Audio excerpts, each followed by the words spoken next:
Bharatiya Janata party పోటీ చేస్తున్నటువంటి స్థానాల్లో బీజేపీకి ఎట్లొస్తాయి, ఇతర ప్రాంతాలు ఎట్లొస్తాయి అన్నటువంటిది సహజంగా ఉండేటటువంటి ఆసక్తి.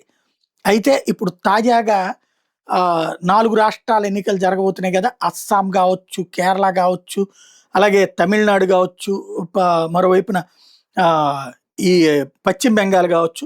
ఇందులో మూడ్ ఆఫ్ ది నేషన్ అంటే అసెంబ్లీ ఎలక్షన్‌ల గురించి ఈళ్ళు సర్వే జేయలేదు. పార్లమెంట్ ఎన్నికల్ని దృష్టిలో పెట్టుకొని సర్వే జేస్తారు.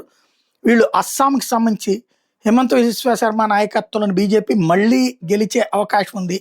అంటే ఇది అసెంబ్లీకి సంబంధించి చేసింది గాదు. పార్లమెంట్ పరంగా చూసుకున్నప్పుడు స్పష్టమైన మెజారిటీ కొనసాగుతోంది. మతపరమైన ధృవీకరణ, పోలరైజేషన్, అభివృద్ధి కార్యక్రమాలు బీజేపీకి ప్లస్‌గా మారినాయని హిమంత బిశ్వ శర్మ నాయకత్వంలో అస్సాంలో బీజేపీ మళ్ళీ గెలుస్తుందన్నటువంటిది అంచనా వేసింది.